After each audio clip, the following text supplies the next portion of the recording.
ఇప్పుడు దీని మీద మిథున్ రెడ్డి గారు లెటర్ రాశారు సార్, కేంద్ర హోంమంత్రికి. అయ్యా దీన్ని టేకప్ చేయండి, దీని వాల్యూమ్ చాలా పెద్దది. ఎందుకంటే మీరు గమనిస్తే కనుక ములకలకుంట నుంచి 47 కోట్ల క్వార్టర్ బాటిల్స్ వెళ్ళాయండి ఎక్కడికి, ఇబ్రహీంపట్నానికి. మరి ఎవరి నోటీస్ లేకుండా అంత పెద్ద వాల్యూమ్, అదంతా ఇది అడల్టరేటెడ్ లిక్కర్, కల్తీ లిక్కర్. అందులో 40% నుంచి 50% గుంటూరు విజయవాడ నగరాల్లో వైన్ షాపులకి బార్లకి వెళ్ళిపోయిందట. ఇప్పుడు వాళ్ళు ఆందోళన పడాలి అక్కడ మందు తాగేవాళ్ళు. ఇది ఇలాంటి సెంటర్లు ఇంకా డంపింగ్ సెంటర్స్ ఇంకా రాష్ట్రం 2-3 ఉన్నాయి. మీరేమో మీ మీద ఉన్నాయి కదా కేసులు, లాస్ట్ లిక్కర్ కేసులు, దాంట్లో ఆధారాలకి ఇవ్వమంటే 161, 164 స్టేట్మెంట్ ఇస్తున్నారు. కోర్టు అడిగింది కదా ఏసీబీకి. ఇక్కడ ఆధారాలు బయటపడ్డాయి, అందుకనే డైరెక్ట్ గా సిబిఐ టేకప్ చేయాలి, narcotic drugs control department take up చేయాలని మిథున్ రెడ్డి గారు లెటర్ రాశారు సార్. అదే సార్, ఇప్పుడు పరిశ్రమలు తెస్తా అని చంద్రబాబు నాయుడు గారు అంటే సౌత్ ఆఫ్రికా వెళ్ళి ఇదే పరిశ్రమే తెచ్చారండి చంద్రబాబు నాయుడు గారు వాళ్ళ నాయకులను పంపి. సౌత్ ఆఫ్రికా నుంచి తెచ్చిన పరిశ్రమే కల్తీ మద్యంకి సంబంధించినటువంటి తయారు చేసే ఫ్యాక్టరీని తీసుకొచ్చారండి వాళ్ళు. అది వాళ్ళు తెచ్చిన పరిశ్రమ.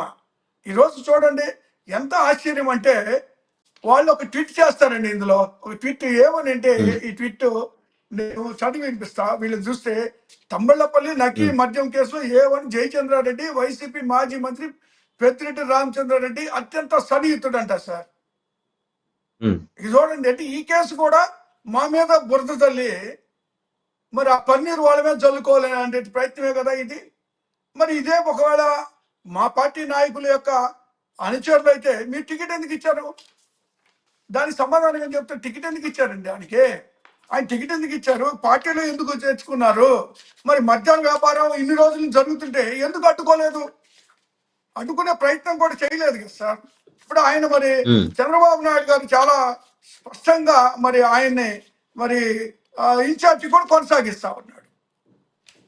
అలాంటి పరిస్థితుల్లో ఇప్పుడు అది ఎవరి మీద, వైసీపీ వాళ్ళే ఒకవేళ వైసీపీ అనుకూలమైనటువంటి వ్యక్తులు లేదా అనుచరులు అనుకుంటే, మరి వీళ్ళు చంద్రబాబు నాయుడు గారు చూడండి చాలా స్పష్టంగా మరి ఆయనకి బీఫామ్ ఇచ్చిన పరిస్థితులు ఉన్నాయి.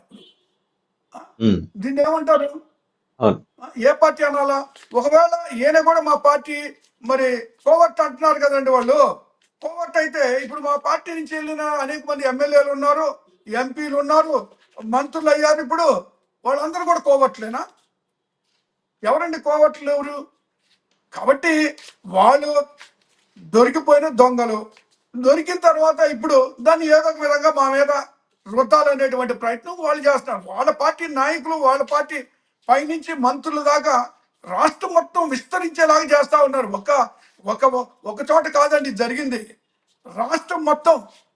మీరు ఒక్కసారిగా చూస్తే అనేక ప్రాంతాల్లో వీళ్ళు విస్తరించి ఈ యొక్క వ్యాపారం చేసుకుంటూ మరి ప్రజల ప్రాణాలని బలిగొంటా వీళ్ళు చేస్తుంది ఏంటండి? వైసీపీ అధికారంలో ఉన్నప్పుడు మద్యం వల్ల చనిపోయారని ప్రచారం ఎన్నికలు. అప్పుడు ఎన్సీఆర్బి నివేదిక ఏమిచ్చిందండి? వైఎస్ఆర్ కాంగ్రెస్ పార్టీ అధికారంలో ఉన్నప్పుడు మరి 1904 వరకు ఎవరు చనిపోలేదు మద్యం వల్ల అని వాళ్ళు ఇచ్చారు. అది కేంద్ర ప్రభుత్వం నుంచి వచ్చింది. దానికి ఏం చెప్తారు? ఇప్పుడు నకిలీ మద్యం కేసులో సూత్రధారులు, పాత్రధారులు అందరిని వదిలిపెట్టేసి వీళ్ళ మీద కేసులు పెట్టేసి ఉన్నటువంటి వాళ్ళని వీళ్ళు వెనక ఎవరున్నారు కూడా తీయాలా? ఇప్పుడు నిన్న కూడా ఎయిర్పోర్ట్లో మరి ఒక ఆయన అరెస్ట్ చేశారు. అది కాదు కదా. ఇప్పుడు ఉన్నటువంటి వాళ్ళు వెనకాల ఉన్న సూత్రధారులు ఉన్నారు, దీనికి పాత్రధారులు ఉన్నారు. ఇప్పుడు కేవలం పాత్రధారులు ఏదో వీళ్ళని తీసుకొచ్చేసి అరెస్టులు చేసి చేతులు దులుపుకునేటువంటి ప్రయత్నం చేస్తూ ఉన్నారు కదా, అది కాదు కదా. ఎందుకు ఇప్పుడు ఇంతమంది ప్రాణాలు బలిగొన్నటువంటి వీళ్ళని ఎందుకు వదిలిపెడుతున్నారు? ఇప్పుడు నిన్న ఆయన జనార్దన రావు అని ఆయన అరెస్ట్ చేసినట్టుగా చూపించారు. ఎక్కడ? సౌత్ ఆఫ్రికా నుంచి వస్తే. ఎక్కడ సౌత్ ఆఫ్రికా ఎందుకు వెళ్ళాడు ఆయన? ఇదే వ్యాపారం అక్కడ చేస్తున్నారు. ఇదే వ్యాపారం ఈ యొక్క తెలుగుదేశం పార్టీ నాయకులు అనేక మంది అక్కడ ఈ కార్యక్రమాలు చేస్తూ ఉన్నారు. మరి అక్కడి నుంచి వచ్చినటువంటి వ్యక్తి మొక్కుబడిగా అరెస్టులు చేపి వీళ్ళంతా అదొక డ్రామా. అరెస్ట్ కూడా ఒక డ్రామా. ఆయన అరెస్ట్ చేస్తారని చెప్తే ఆయన నేరుగా వచ్చి విజయవాడలో దిగుతాడండి? నాకు అర్థం కావట్లేదు. వీళ్ళు పోలీసులకి ఆయన అంతా అక్కడి నుంచి రావడంతో వీళ్ళకి చెప్పే వచ్చాడు, వీళ్ళు చెప్పే అరెస్ట్ చేస్తున్నారు ఆయన్ని. ఉమ్. ఈ యొక్క సో డైవర్షన్ అందుకనే కదా పాలిటిక్స్ మిథున్ లోనే రెడ్డి గారు లెటర్ రాశారు. ఇది ఎక్కడ డైల్యూట్ అయిపోతుందో సిబిఐకి అప్పచెప్పండి అని లెటర్ రాశారు. సిబిఐకి, నార్కోటిక్ డ్రగ్స్ డిపార్ట్మెంట్ కి.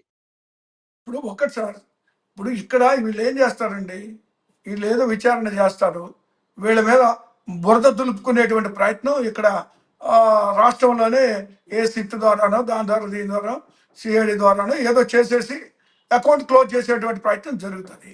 అయితే దాన్ని ఖచ్చితంగా సిబిఐకి ఇవ్వాలి. నార్కోటిక్స్ కానీ సిబిఐకి కానీ కంప్లైంట్ చేశారు మిథున్ రెడ్డి గారు. ఖచ్చితంగా వాటి ద్వారానే వాస్తవాలని బయటకు వస్తాయండి. ఇంత అక్రమంగా మా నాయకులందరిని అరెస్ట్ చేశారు కదా, మరి ఇప్పుడు అసలు జరిగిన విషయం అంతా ప్రాక్టికల్గా చూశారు కదా, దానికి సాక్ష్యాధారాలు ఏం లేవు మా మీద పెట్టిన కేసులకి.